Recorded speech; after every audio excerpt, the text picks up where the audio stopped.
అనంతగిరా? అవునమ్మా, అనంతగిరే. మొక్కిన మొక్కులు తీర్చుకోవటానికి ఆ అడవికి వెళ్ళింది. ఆ అమ్మకు మొక్కులు తీర్చుకుని బయలుదేరే టైంలో అక్కడ పోతురాజులు అనే ఒకతను. పోతురాజులు 3 ఏళ్లున్న తన మేనకోడల్ని తీసుకొచ్చి సిటీలో ఉన్న ఏదన్నా అనాథాశ్రమంలో ఆ పాపని చేర్పించమని చెప్పాడటమ్మా.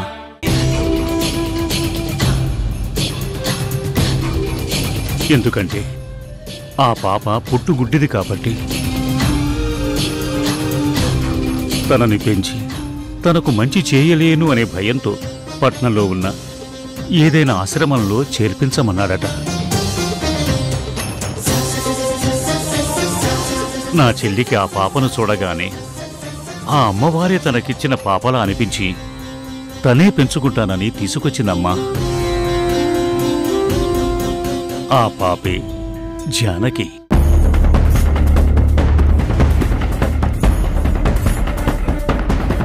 జానకి ఇదంతా తెలుసా? తెలియదమ్మా, నేనెప్పుడూ చెప్పలేదు. నా చెల్లెలు పెంచుకోవటంతో జానకి నాకు మేనకోడలయ్యింది. మా ఇంటికి వస్తూ పోతూ ఉండటంతో కళ్యాణరామ్కి జానకి నచ్చేసింది. దాంతో వాళ్ళ పెళ్లి చేశానమ్మా. జానకి కళ్ళు లేవు కాబట్టి వాళ్ళని ఎదిరించలేదని నా రెండో భార్య, దాని తమ్ముడు నాదముని కూడా పెళ్లికి ఒప్పుకున్నారు. ఇదేనమ్మా జానకి కథ. ఏమ్మా, ఏమిటి ఆలోచిస్తున్నావు? ఏం లేదండి. మేమిద్దరం అచ్చుగుద్దినట్టు ఒకే పోలికల్లో ఎలా ఉన్నావా అని డౌట్ వచ్చి మిమ్మల్ని ఇదంతా అడిగాను. ఇప్పుడు నీ డౌట్ తీరింది కదమ్మా. ఇంతకీ ఎప్పుడొస్తున్నావమ్మా మా ఇంటికి? వస్తాను, తప్పకుండా వస్తాను. కానీ ఇప్పుడు నేను తెలుసుకోవాల్సిన విషయం ఒకటి ఉంది. వస్తానండి. మంచిదమ్మా.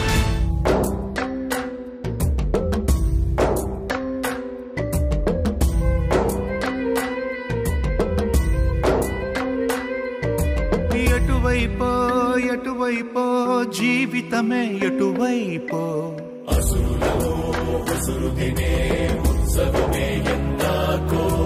కడవరకో నడివరకో జీవితమే విధి వరకో.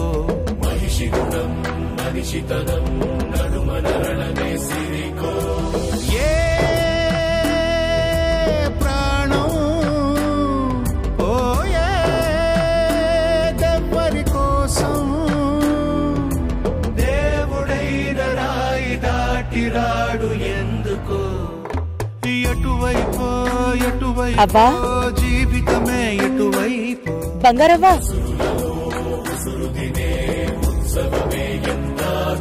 ఎవరు? నేను బంగారి, దుర్గని. జీవితమే విధి వరకో. మనిషి గుణం మనిషితనం నడుమనరణ. ఎవరు? నేను దుర్గని, పోతురాజు మేనకోడల్ని. అమ్మా దుర్గా, నువ్వా? ఎప్పుడొచ్చావమ్మా? ఇప్పుడే నిన్ను చూడాలని వచ్చాను. అమ్మా, నన్ను చూడాలని వచ్చావా? ఎన్నాళ్ళయింది నిన్ను చూసి. ఎలా ఉన్నావు? నువ్వు ఒక్కదానివే వచ్చావా? నీ కొడుకుని తీసుకురాలా? ఆహా, నేనొక్కదాన్నే వచ్చాను. నీతో ఒక ముఖ్యమైన పనుండి వచ్చాను. నాతోనా? ఏం పని? నువ్వు నాకు నిజం చెప్పాలి. నిజమా? నా మీద సత్య ప్రమాణికంగా ఏది దాయకుండా చెప్పాలి. ఏ విషయమే? ఏకంగా నీ మీదే ప్రమాణం పెట్టుకున్నావు. మా అమ్మకి నేనే కూతుర్నా? ఇంకెవరైనా ఉన్నారా?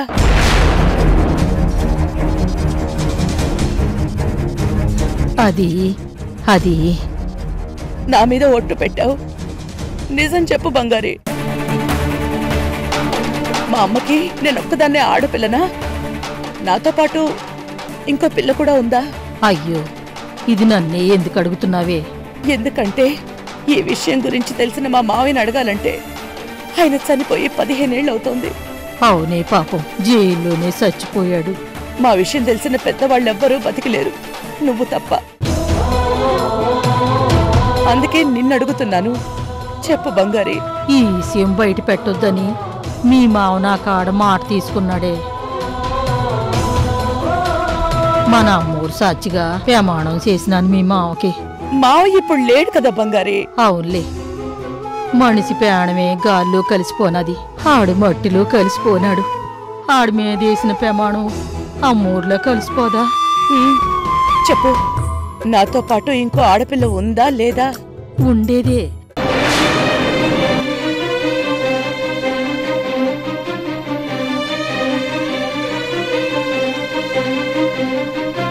మీ అమ్మకి ఒకే కాన్పులో 2 ఆడపిల్లలు పుట్టారే. మీ ఇద్దరికి 3 నిమిషాలే తేడా. 2 బంగారు బొమ్మల్లా ఉండేవాళ్ళు. కాని నీతో పాటు పుట్టిన ఆ పిల్లకి ఆ దేవుడు చూపివలా.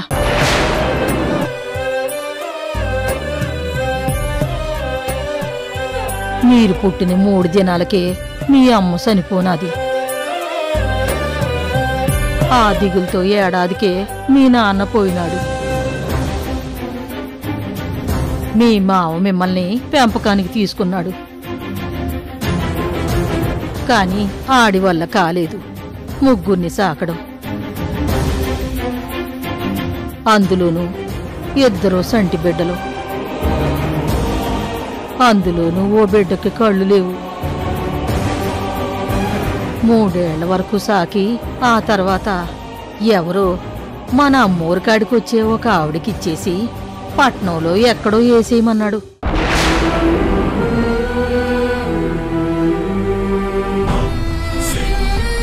తనని పెంచి తనకు మంచి చేయలేను అనే భయంతో పట్నంలో ఉన్న ఏదైనా ఆశ్రమంలో చేర్పించమన్నాడట. నా చెల్లికి ఆ పాపను చూడగానే ఆ అమ్మవారే తనకిచ్చిన పాపలా అనిపించి తనే పెంచుకుంటానని తీసుకొచ్చిందమ్మా. ఊళ్ళో అందరికీ ఆ పిల్లని పూలెత్తుకుపోయిందని అబద్ధం చెప్పాడు. నిజం తెలిసిన నా చేత ఎవరికీ చెప్పకుండా ప్రమాణం చేయించుకున్నాడు.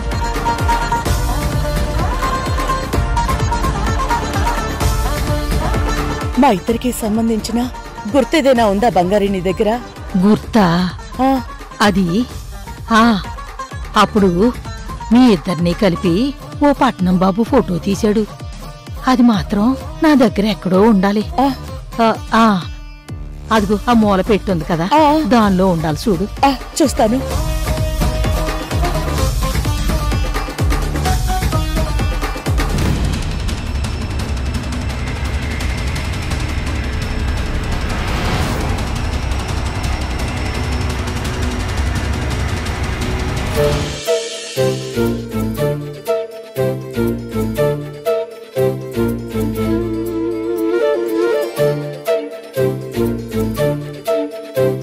దొరికిందా దుర్గా? ఉంది బంగారి.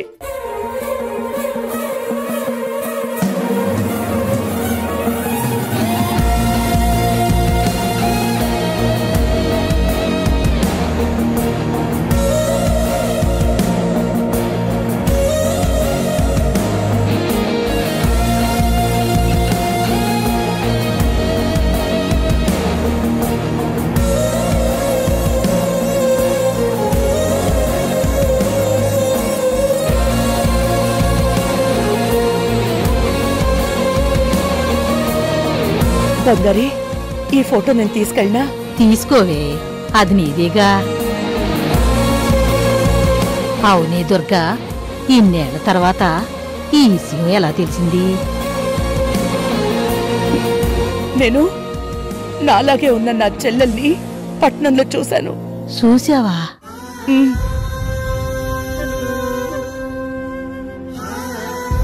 తన గురించి తెలుసుకుంటే వాళ్ళ మావగారు నాకు నా చెల్లెలు గతం గురించి చెప్పారు.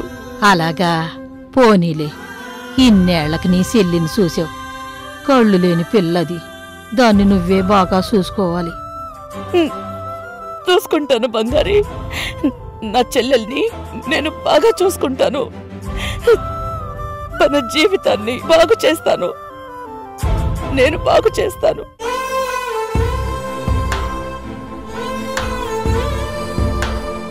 ఇక నేను బయలుదేరుతాను బంగారి. సరే ఎల్లు, మీ ఇద్దరు కలుసుకోండి. ఆ దుర్గా, నీకో విషయం చెప్పడం మర్చిపోనాను. ఏంటి బంగారి? మీకేడాది వయసులో మీ మామ పట్నం తీసుకెళ్లి ఈపు మీద ఒకేలా ఉండే పచ్చబొట్టు పొడిపించాడు. నువ్వు నీ చెల్లిని కలిసినప్పుడు ఆ పచ్చబొట్టు చూడు. మీ ఇద్దరూ ఒకే తల్లి పిల్లలు అనడానికి అది ఒక బండ గుర్తు. అలాగే, నేను వెళ్ళొస్తాను. ఆ ఎల్లు, భద్రంగా ఇల్లమ్మా.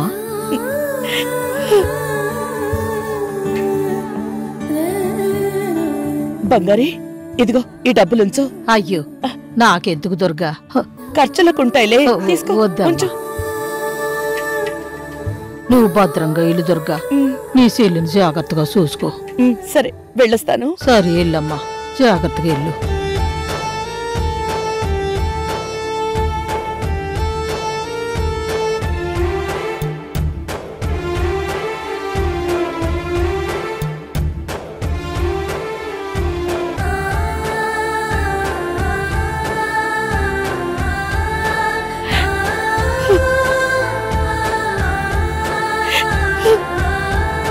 నా చెల్లి.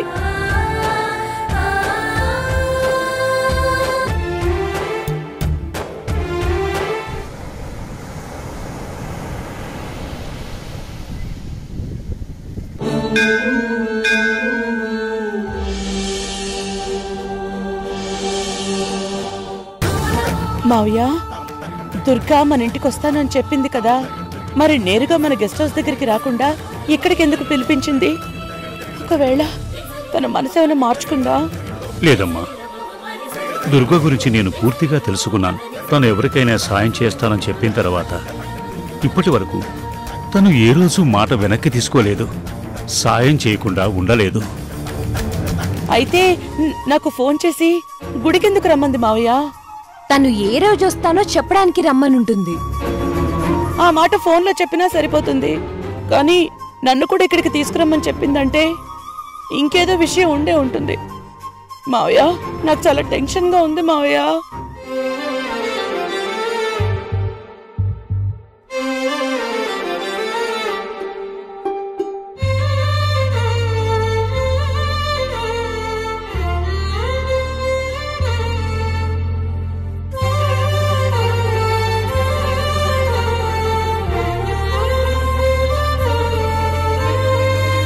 జానకి,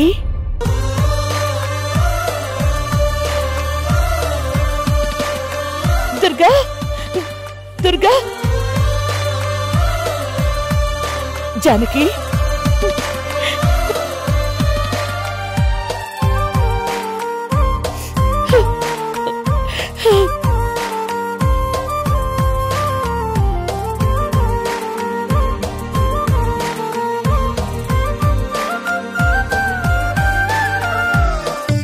ఏడాది వయసులో మీ మామ పట్నం తీసుకెళ్లి ఈపు మీద ఒకేలా ఉండే పచ్చబొట్టు పొడిపించాడు. నువ్వు నీ చెల్లిని కలిసినప్పుడు ఆ పచ్చబొట్టు చూడు.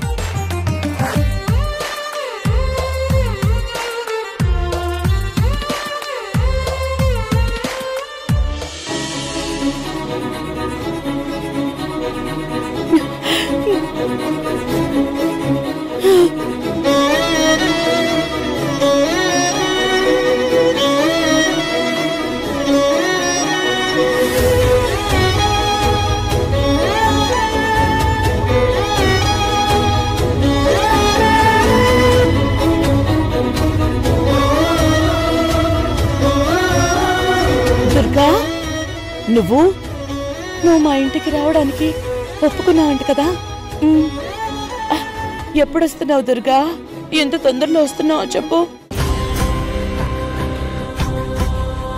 అమ్మా దుర్గా, నువ్వు చాలా తెలివిగలదానివి, చాలా ధైర్యవంతురాలివి, చాలా చాలా గుండె నిబ్బరం ఉన్న మనిషివి. సాధారణంగా ఏ ఆడదైనా తన బిడ్డకి సమస్య ఉందంటే మిగతా ప్రపంచాన్ని మర్చిపోయి బిడ్డ దగ్గరే ఉండిపోతుంది. కానీ నువ్వు నీ బిడ్డకి అందించాల్సిన ప్రేమ 200% అందిస్తూనే నీ చుట్టుపక్కల ఉన్న వాళ్ళ సమస్యలు తెలుసుకొని అవి ఎలా పరిష్కరించాలో అని ఎంతగానో నలిగిపోతావమ్మా. నీకు నాకు ఏ బంధం లేకపోయినా నువ్వు నా కష్టం తీర్చాలని, నా కుటుంబం కన్నీళ్లు తుడవాలని నిర్ణయించుకున్నావంటే నిజంగా నువ్వు దుర్గమ్మవే దుర్గా. జానకి, అలాంటి పెద్ద మాటలు మాట్లాడుకో. జానకి చెప్పే దాంట్లో తప్పేమీ లేదు తల్లి.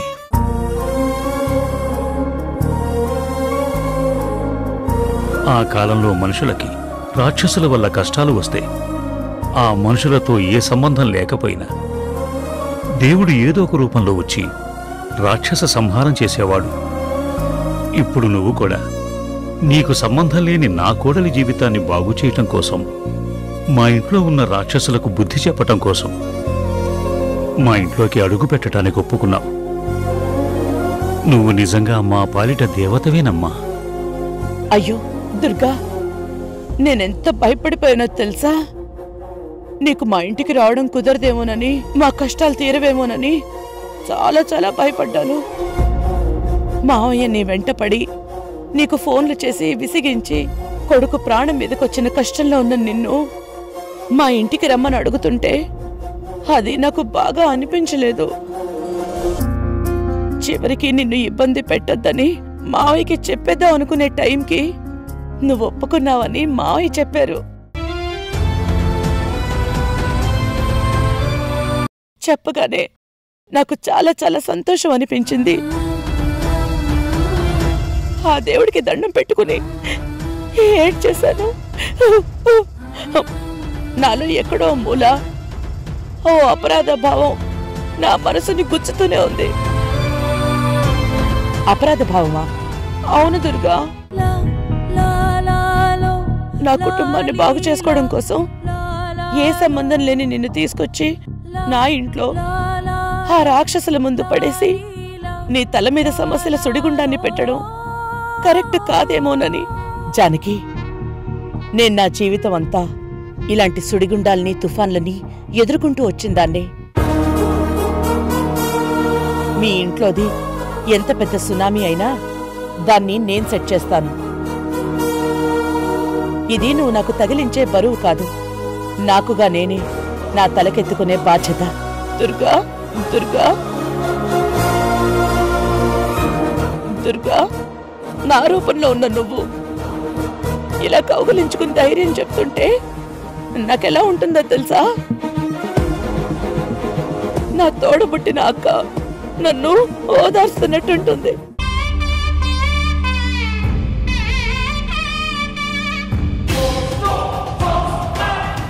అగ్రిమెంట్ ఈ గుళ్ళో పెట్టి పూజ చేయిస్తే ఎలాంటి అడ్డంకులు లేకుండా రిజిస్ట్రేషన్ పూర్తయిపోతుందంట.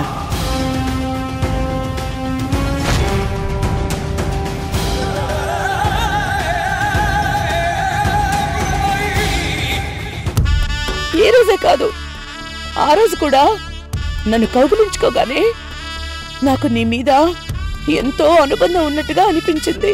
జానకి, నేనిప్పుడు వస్తున్నది ఎవరింటికో కాదు, నా అయ్యగారు, విశాలాక్షి వాళ్ళు వస్తున్నారు.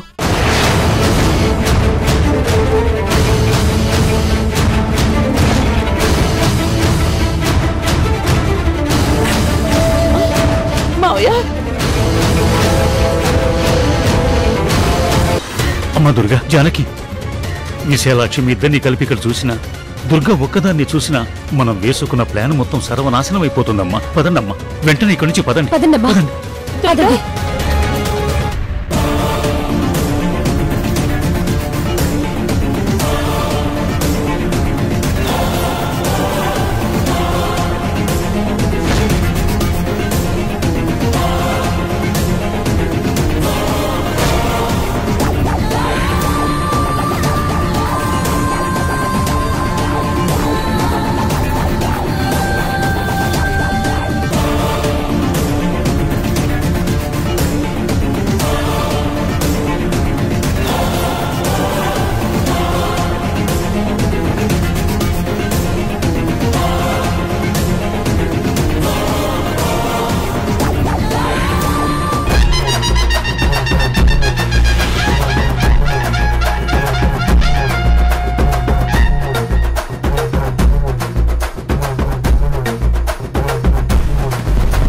మీరు చేసే పనులన్నీ రాక్షస పనులు, చేసేవేమో దేవుడి పూజలా.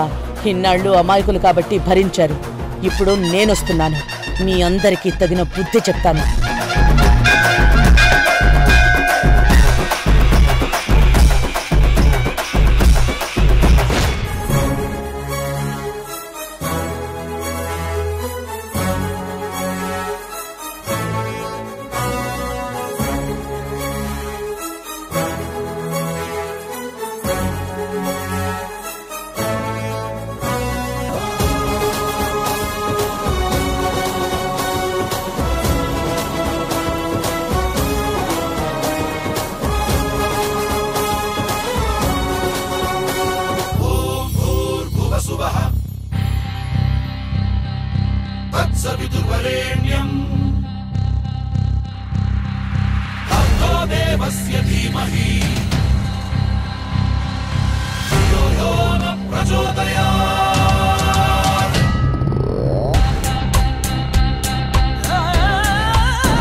నీతో ఒక విషయం చెప్పాలమ్మా.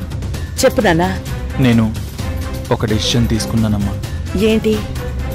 నేను సువర్ణ వాళ్ళ ఇంటికి వెళ్ళిపోతామని అనుకుంటున్నానమ్మా. నేను నక్షత్ర ఇక నుంచి అక్కడే ఉండిపోదాం అనుకుంటున్నాను. నా కొడుకు మురారేనా ఇలా మాట్లాడుతోంది? అవునమ్మా. సువర్ణ నాకు కన్న తల్లి కదా. ఆమెకున్న ఆస్తంతా నాదే కదా. ఆ వ్యాపారాలన్నీ చూసుకోవాల్సింది నేనే కదా.